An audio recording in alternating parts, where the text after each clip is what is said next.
Sister Celia, and we're Carmelite nuns from the Monastery of the Sacred Heart in Baltimore. Before our ride this morning, we had the opportunity to interview two amazing sisters who are doing wonderful work. I'm here with Sister Helen Prejean, a sister of St. Joseph who has dedicated her life to the poor of New Orleans. She is a passionate advocate for the abolition of the death penalty and has written several books, including the award-winning Dead Man Walking, an eyewitness account of the death penalty, and The Death of Innocence, an eyewitness account of wrongful executions. Sister Helen, this week we're celebrating National Catholic Sisters Week. Glad to be a part of it. And as a younger sister, you have really been an inspiration to me throughout the years. In your new book, River of Fire, you speak of your soul being set on fire. And as a Carmelite, the mystical flame of Carmel, the flame of God's love burning within me, has led me to this life of prayer. How has the River of Fire taken hold of your life? Well, River of Fire is like the prequel to Dead Man Walking. It's the spiritual journey that led me to death row. And the river is the predominant image because life moves and it has currents, and you get caught up in currents. And then fire. The fire is you catch on fire. Fire is the energy that takes hold of us. So that's the title. And there's a prelude that I have in the book, and here's where the fire comes from. They killed a man with fire one night. They strapped him in a wooden chair and pumped electricity through his body until he was dead. His killing was a legal act because he had killed. No religious leaders protested the killing that night, but I was there.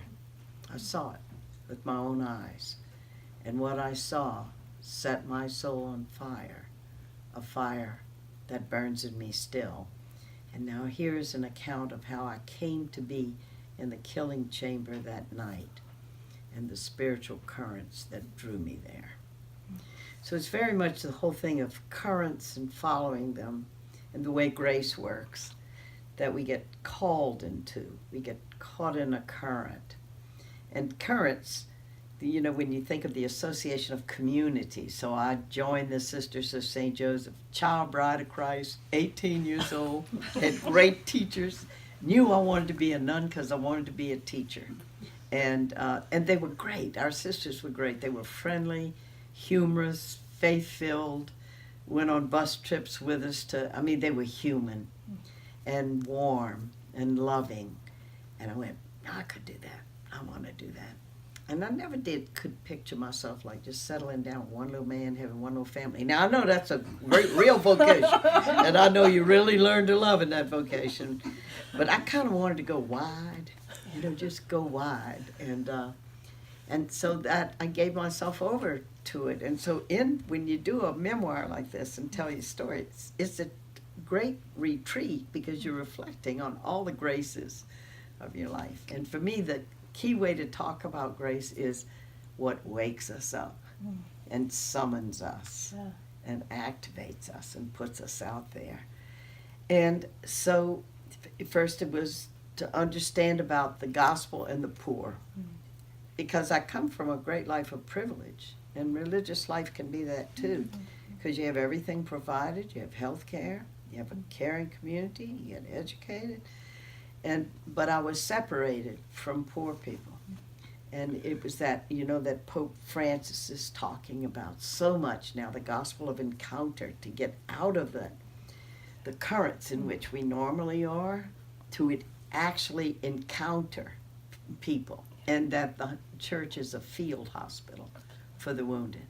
So all of that was a waking up. First, that the gospel meant justice, not just being charitable to people and not just praying for people. See, I thought prayer was all the big problems of the world. You ask God, take care of these people, But there's a real important part of prayer I had to learn, that it was not for God to solve the problems, but to activate me and us to roll up our sleeves and to get in there, to be the embodiment of Christ in the world, being there with. So awakened to justice, moved in among the people of St. Thomas, the housing project, and then was educated by African American people. I received my second formation from African American people. When I had grown up in Baton Rouge, Louisiana, they were our servants. And I didn't have any African American people as friends. It was mostly I hung out with other white people, other white privileged people, other white privileged people in the suburbs, disconnected. And then from there, I got an invitation to write A Man on Death Row. And that, so River Fire Ends, the last page of it is the first page of Dead Man Walking. Hey, Sister Helen, would you like to be a pen pal of somebody on death row here in Louisiana? And I said, sure, I'd love to be a pen pal. I was an English major. We could write ourselves some good letters. Maybe I'll send a poem. I never dreamed they were going to execute him. And that's what the prelude was about. His name was Patrick Sr, and he was electrocuted to death by the state. And I witnessed it. And it's that witnessing that you can't turn away from. And coming out of that chamber that night, then the whole mission was born. Like, the people are never going to get close to this because it's done just behind prison walls. And my job was to tell the story. I had to be the servant of the story and to hold up his death, but to face squarely the crime, feel the outrage over the crime, and then also the victims' families, to reach out to them. What do they really need for healing, and does the death penalty really help them heal? So I spend my life accompanying people on death row, which I do now. Manuel Ortiz is the man in Louisiana that I'm accompanying, and out on the road to wake up the people. Wonderful. Yeah. Well, thank you for opening our eyes, to bringing us with you into the death chamber, and for all of your work to abolish the death penalty. If somebody was interested in writing to a prisoner on death row, what would you recommend to them? If they write to our office, then we can connect them. Okay.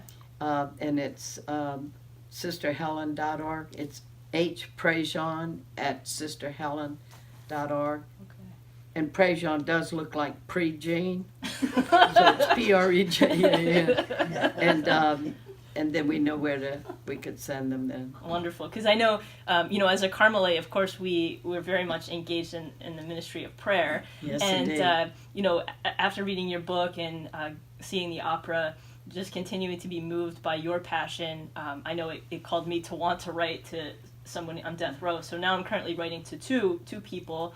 And I really look forward to their letters, and to share their story and to realize how much, we really have in common, and that the brokenness of humanity can be found everywhere. No, so. And those letters of yours are like lifelines to their own humanity. To get a letter when you're in prison, when you're treated just like a number, and here comes a letter from somebody who didn't have to send it, that says to them, I'm a human being. And, a good place to go to, probably the best place to go, would just be to go to our webpage, and that you can go right on to Google and just go to sisterhelen.org, and it'll bring you to the webpage, because we have outlets there for you then to tap into, to write in. Wonderful. And so forth. Yeah. Well, thank you very much. This has Love been talking fantastic. So. Thank you. All right. Well, pedal on. Pedal on.